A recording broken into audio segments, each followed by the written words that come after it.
Hi, Kevin. How are you doing? Hi, Sarah. Doing well. How are you? I'm doing great. I'm here to talk to you about, as you know, my least favorite subject, tracking my budgets. But I'm hoping that because we're going to talk about it and go through step by step, the postdocs watching this are going to feel like I feel now, which is supported. So hopefully we'll go through some of the basics and it will feel more manageable. So I'm going to let you get started and kind of walk everyone through what you walked me through as a new investigator, which is around budget reconciliation. Yeah, I think this is going to be really fun because for as many people as are like you that are really scared of budgets, there are people like me that we have a lot of fun doing this. Maybe fun's the wrong word, but once you get used to it, there's a rhythm to it, there's a logic behind it, and it becomes very clear and understandable and digestible. So what I think about mostly when I'm considering a budget or tracking the budget is how often I want to take a look at the expenses. And that really depends on the length of the project, the size, the scope. For something like a $2 million project, yes, that's a lot of money. So looking at it every single day, that's just going to be way too much detail. So maybe once a week or once a month, I think is probably the longest that I would let it go before I really sat down and looked at the expenses and making sure that we were on track of what we're supposed to do. There are three main categories that I would look at. I would look at what's actually been spent, so money that's gone out the door, money that we would call commitments, things that we are planning to do or planning to purchase, but haven't yet written the check yet for. And there are also contractual obligations. So we might not have put any financial resources towards a project or towards a goal, but we've told another entity that yes, we are going to do this. So we have to make sure that that money has been set aside in order to fulfill that contractual obligation, because not fulfilling it leads to a whole lot of legal issues that you and I have worked through a couple, and they're not that much fun. No, they are not. I would say don't sign the contract without talking to your sourcing and procurement office wherever you are. Um, and and also I think don't sign the contract before you've done a budget audit to make Mhm. sure that you haven't committed, dollar amounts in two different places or with two different vendors. Yeah, that's a good point. And that's as we've talked about before, there's a whole village working behind the investigator or the project lead. You know, myself as a budget administrator or grants administrator is one of them. There's also a legal team, there's an HR team. So, if we want to talk about some lessons that I've definitely learned when working on these projects is don't be shy to ask questions. Yeah.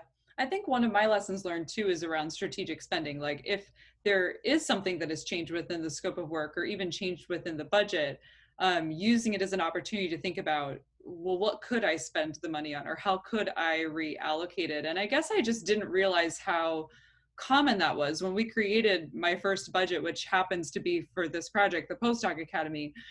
I mean, just in a weird way, I had it fixed in my mind like, oh, well, we budgeted this much to film. So therefore, I guess that's what we have to spend. And that's not really true. There's a lot of flexibility in how a project manager can reallocate money to meet a strategic need. Though I do rely on you to tell me if things are Mhm. allowed. So I would say you only care about things I spend when, in the sense to make sure they're allowable. Yes, that's a very good point because we all know that circumstances change over time. I mean, there was a time when you and I were supposed to be filming this face to face in Chicago, but I know. now we're doing it in Boston, but on Zoom. So things like that, you just have to roll with the punches. When it comes to a budgetary perspective, you make a very good point about allowability. So based on where your funding is coming from, if it's a federal funder or an investor of any kind, they want to make sure that if you do have to reallocate or course correct, that what you're spending the money on is still appropriate to the project and not something wildly inappropriate or outside of the scope of what you were initially expecting. If you want to change the scope, that's okay too, but just keep in mind that you have to keep everyone, involved and up to speed that, we're not going to be spending $30,000 on a hotel because now everything's going to be virtual. So we have to talk about upgrading our IS&T needs. You know, items like that, which are very manageable, but as long as you think about them in a strategic way.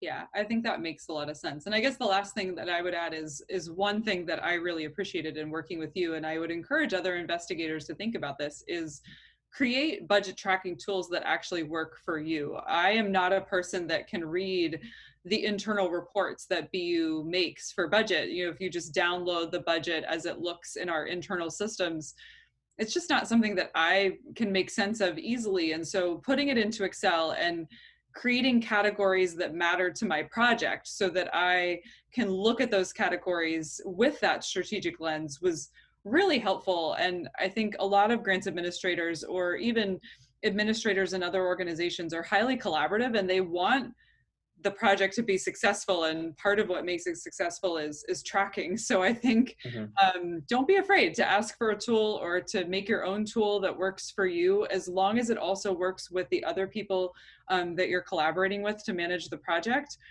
It can really take away some of that anxiety or even dread and looking at a bunch of spreadsheets that maybe aren't it presented in a way that you can understand readily.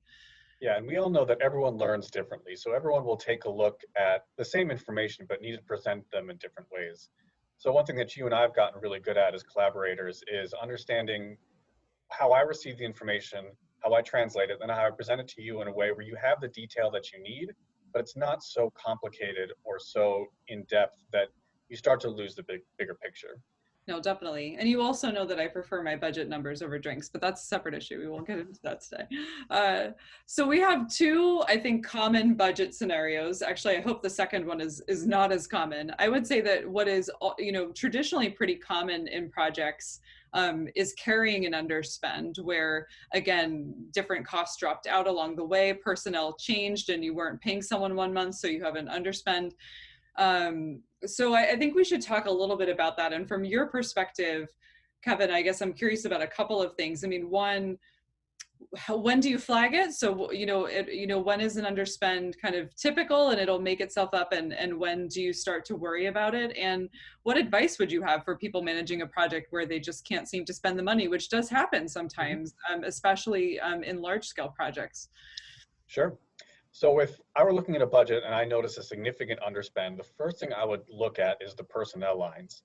So I would hate for someone to not be getting paid when they thought they were getting paid. And believe it or not, that does happen. Personnel costs are very easy to predict, and it should be the exact same every single month. If I start to see that the personnel line is not being spent, that indicates to me that there's a problem in payroll.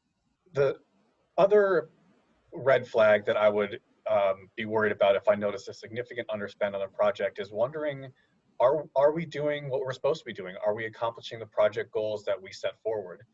And if we're not, are we doing it in a cheaper, more efficient manner, which is great? Or are we doing it at a scale that we weren't quite expecting? Are we shying back from the lofty goals that we put forward because we're worried about spending too much money? It's always nice to have a little bit more wiggle room to play with.